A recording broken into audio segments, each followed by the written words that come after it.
7:49, 7:50 p.m. Eastern Time on August 3rd, Wednesday, August 3rd, 2022. Chad Xavier Harris here. Chad Xavier Films here. Recording it is about to rain on us, and then we are going to have to go inside the gazebo, bro, where the phone is charging. And I have to start putting everything up just in case it starts to just pour out of nowhere. Yeah, definitely want to just prepare to skedaddle for a second, just in case, you know. Gosh, man, gosh, I still have the dip in my mouth, bro. We're just really trying to vibe since we are like working. You know what I'm saying? It's like I'm trying to reamass a 5,000 gigabyte fortune of intellectual property, and at the same time, re, get the same dimension of thought that I had last time. Not the dimension, but the dimension of the thoughts. That it's the deepest thought that I can think of. So, with this documentary about sexual trauma as a child, it definitely is one of the deepest things we could talk about. Something I wouldn't have been willing to talk about back then. Definitely, that was before 27, so it was not even. And then that's what made it so valuable to me. It was that that's the me that you'll never hear again. You'll never hear as joyous as I was back then. Before I had to actually deal with every day what I went through and actually work on it. And maybe that's all the universe wanted from me. But think about it, why they even put me through that? For me to share the best times I had before dealing with it, or to share the best times I'm having now after learning how to deal with it. And back then, I was in the illusion that nothing had happened and something horrible had fucking happened to me. And I was gonna have to deal with it one day. And thank God I wasn't already in the industry when it happened. Then that would have been like a crash in my career. Like just years, I would have needed a multiple year break of just totally just. So God allowed me the time necessary to really deal with the pain.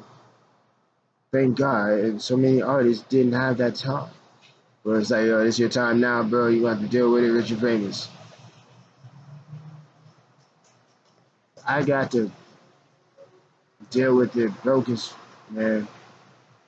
You know, I got to work on it and create a bunch of material from before that time where I was working on it and during that time and lost like most of that.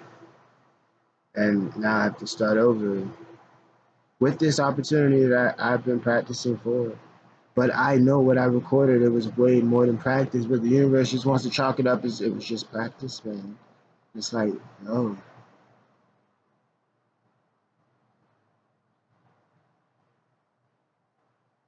Just thinking about the different folders from the different years, the different months, countless classes. Uh, so now it's like, okay, now you have to start over from scratch, brand new films. Okay, so now you have to go to every one a classic banger.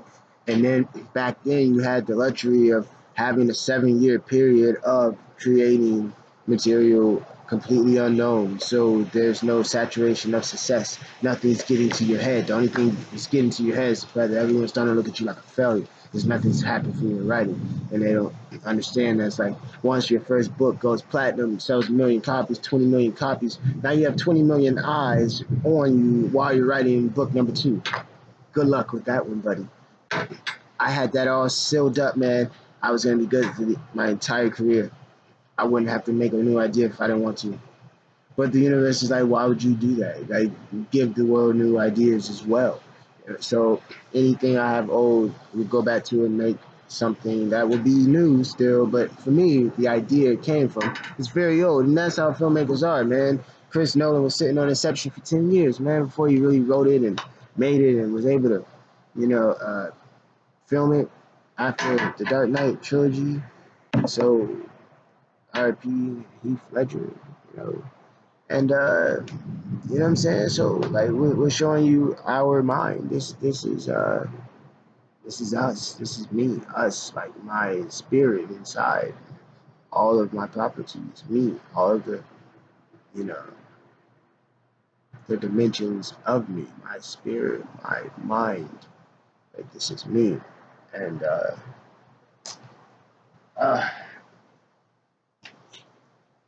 alright, so fuck everything else. Alright, so let's talk about it. What do I go through? 5 minutes in, new segment. What do I go through? All right, let's break it down from seven.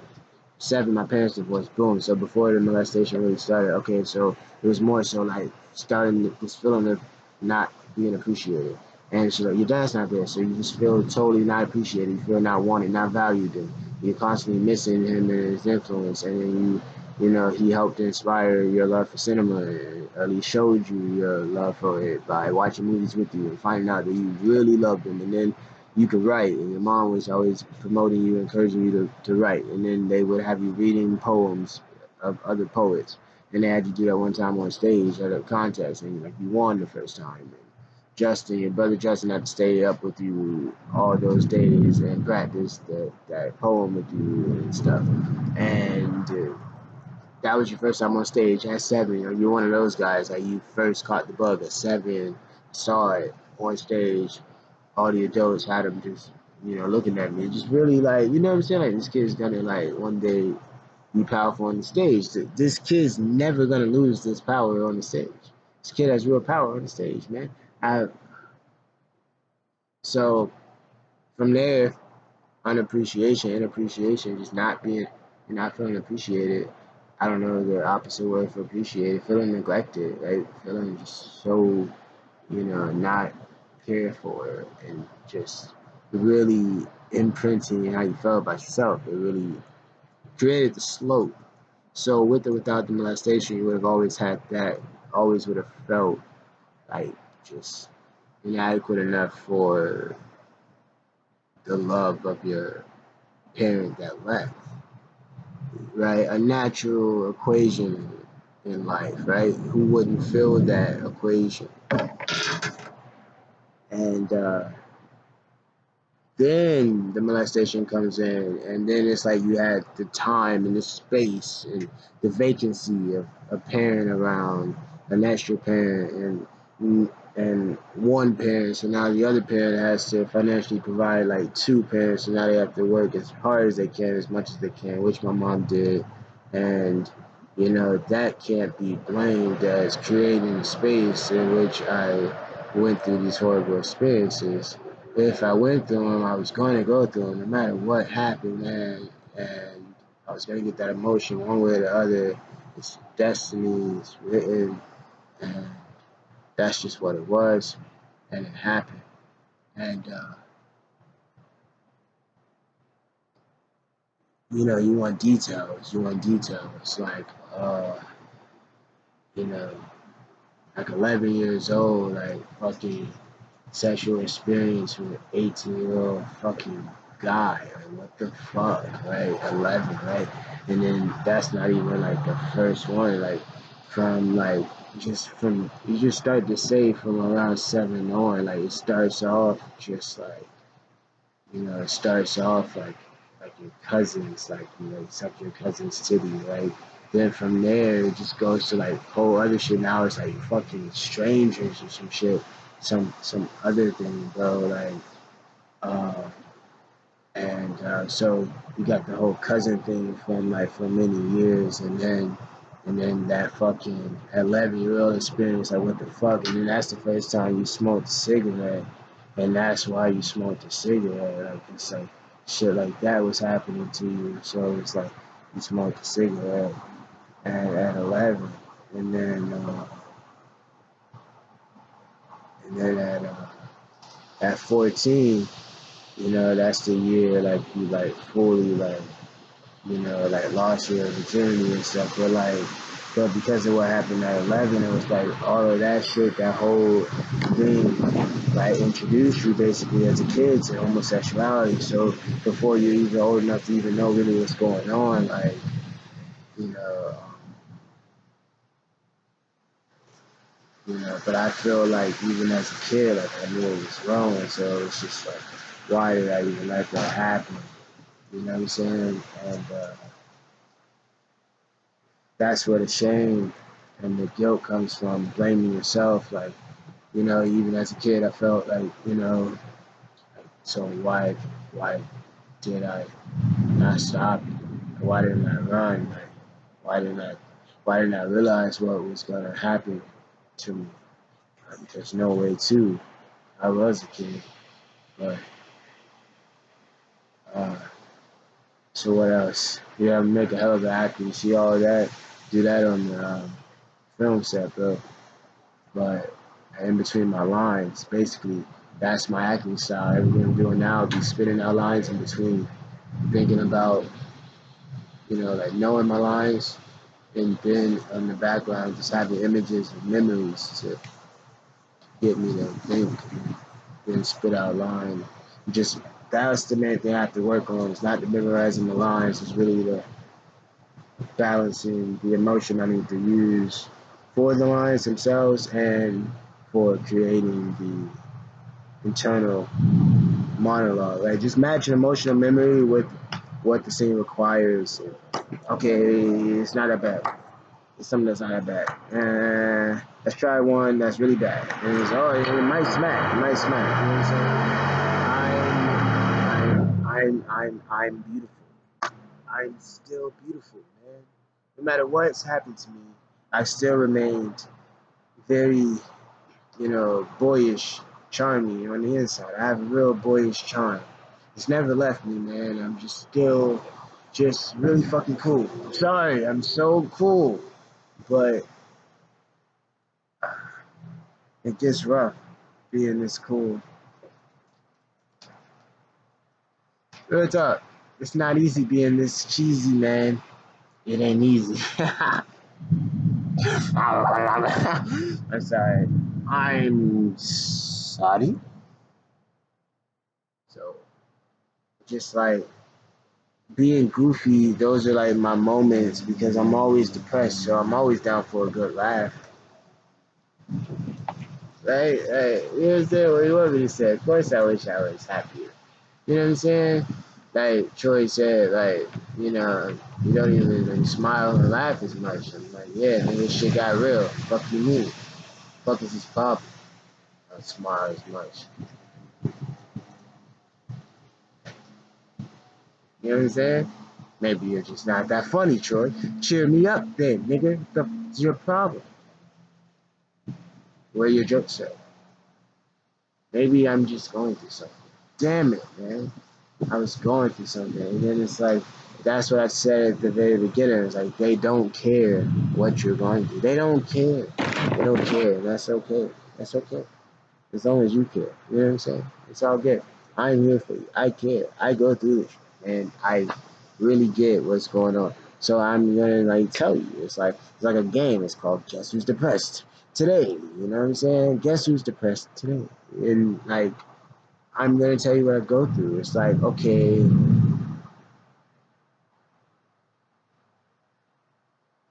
14, I get locked in a room with an 18-year-old female, and there are two other minors in the room with me. We all get molested and get told to molest each other.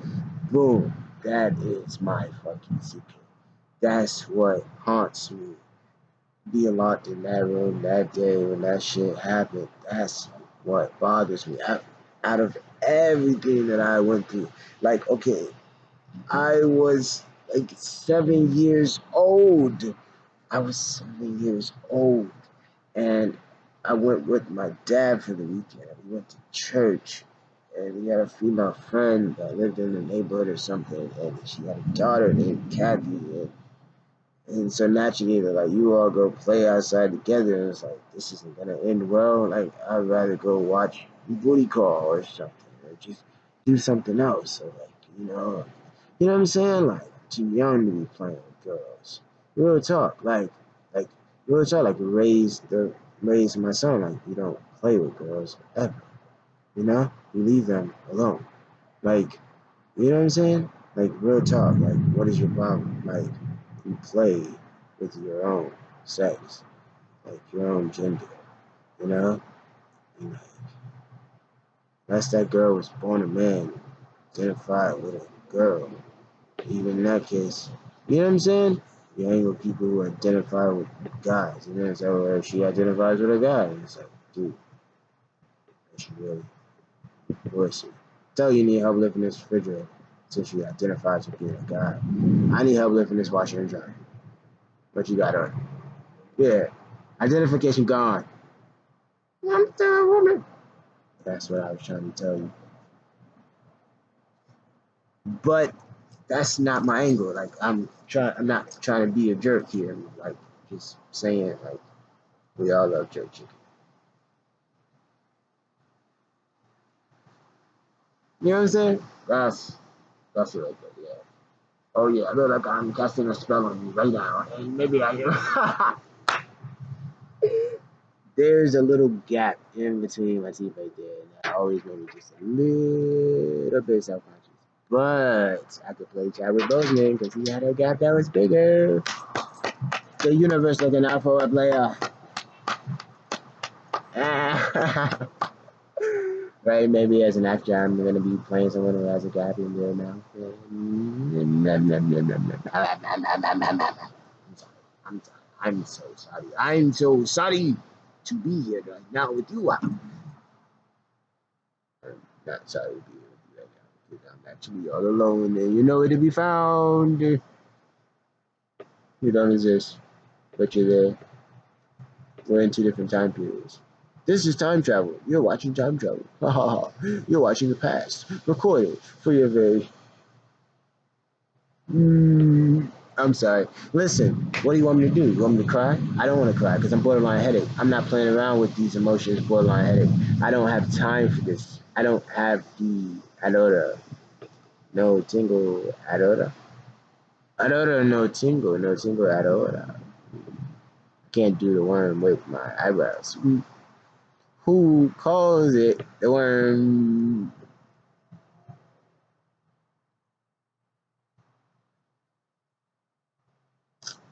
Anyway, I was just thinking of jokes, and it was like, you're corny. I'm not saying that, right? And we out here lurking because there's nothing else better to do than to lurk. Lurk squad. And we were talking about, I got locked in a room at 14, bro. Looking back on it now, it was on the first floor. Nigga could have hopped out the window. Real talk, real talk. I could play it back. I would walk to the window. I would unlock the window. I would push the window up. I would take the screen off. I would pull the blinds up first, and then I would get out of the room, and I would just walk straight. And then if anyone's looking out the windows of the other ones, they just see a nigga just walking in the yard. Just by the time I figure it out, I'll be on. And everything's cool. Just like, I was locked in the room. Once I got in the room, it was locked. And it was like, well, we can't leave now because then they know we were in here. So it's like, oh my goodness. I'm like, oh man. So you spend the rest of your life wondering if the person you eventually became that pleases you, right? Like if you end up taking those experiences and somehow managing to still be a good person after that, because the world didn't do that to you, but it did happen to you in the world. So you can't take the grudge out on the world, but you can still hold a grudge against the world for what happened and do something to change something for somebody or some group of people. Even if it's not the group of people affected by what you were affected by. Pick that as your cause, fight for that cause, maybe die for that cause. You know, I'm into politics. So with this, I would naturally lean towards having to, investigate Pizzagate and things like that. If I was going to run for president, that would be one of my platforms. That would be one of my, programs. We're going to You know, we're gonna chase him down just because it should be done, and that's gonna bring a lot of enemies from within. Who cares? Like, that's the thing. What you went through, bro. What you went through was so messed up. And I'm talking to you. What you went through, like if you went through anything similar, what you went through was so messed up. It was the trust, either the trust in the world, the trust in the universe, or the trust in God, or the trust in humanity, or the trust in the person that did it, or the trust in, the category of the person, how you met them, whether it was family, friend, stranger. Just that's why I say trust in the world. If it was a stranger or like if it was family, it messes up your whole hardware, software. It just adds a virus to it. It really distorts how it would normally go because what happened wasn't normal. It doesn't mean it's not common. It just wasn't normal. So now you have, for the rest of your life, you have to wonder if you would still be the person you are right now if that didn't happen. And then if you're not happy with the person you are right now, then it's like, okay, of course you wish it never happened. But if you can at least admit that the person you did become, the character that was built from that, and it's just like I pray that if you're watching this and these situations have happened to you in the same time span as that happened to me like half my life ago, so long ago, where the damage is done, and now the healing must commence. Now it's the fun part. You got a life mission to heal this damage because you're broken, you're damaged. I can see it in your eyes. You're broken. You've been through some stuff, and you got skeletons all in your closet, and I don't want to see them because they're your skeletons, and they should remain in your closet. But if you're gonna put them out there, do it on a documentary and get paid from it, though. You know what I'm saying? I mean, I'm making money from my job. And I'm gonna tell you the truth about who I am and what I went through. And it was horrible. And it was freaking horrible. And the worst thing about it is that the people closest to me, they didn't even know it was happening. So when they sit there and judge me for a lack of success, it's like, bro, I want to snap your neck. You don't even know what happened to me. You're gonna sit here and judge me and call me and say I'm not successful. When the average person that has went through what I went through as a child, bro, they might like be like locked up as a murderer right now. You know what I'm saying? Like, just the simple fact that I don't have a body on my record, I should be given a trophy. You know what I'm saying? I don't have a felony in my record. I don't have any kids in my record. I don't kids on my record. I'm sorry, I'm just saying, bro. Yo, we talking business here, bro. You got a kid on the record, bro. Denied by your kid. Your kid denied that. You know what I'm saying? Your kid is your pimp. I'm not getting pimped by a kid that I, you know what I'm saying, squirted it out to the world. That nigga's gonna pimp you for the rest of your life, man. You know, real talk, real talk. It's like your kid is supposed to inherit the money you already have before he's here. You're not supposed to be spending the money you're making now on the kid. The money was supposed to be here when the kid got here. The kid is actually called an heir. A kid, back in the day, used to be for rich people. Real talk. A kid is the luxury of the rich. If you are not rich, you should not have a child. If you don't have as much money as you want to have ever, why are you having kids? They cost money.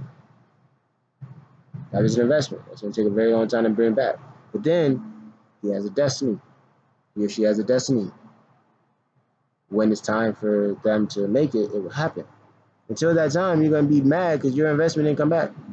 You're bugging. An investment is a stock, not a person. But a kid is an investment. You are investing all your money. It is an investment, man. That kid is an investment. No child. No friends, no girls, nothing. Practice, study. You're an investment. You are my business. Real talk. You are going to collect the rewards of everything I made. You belong to me until I die, and then everything I made belongs to you, dickhead. You get it? You have a lot to lose. All those people you want to be friends with, 95% of them will rob you of everything I'm leaving you. You lose it all.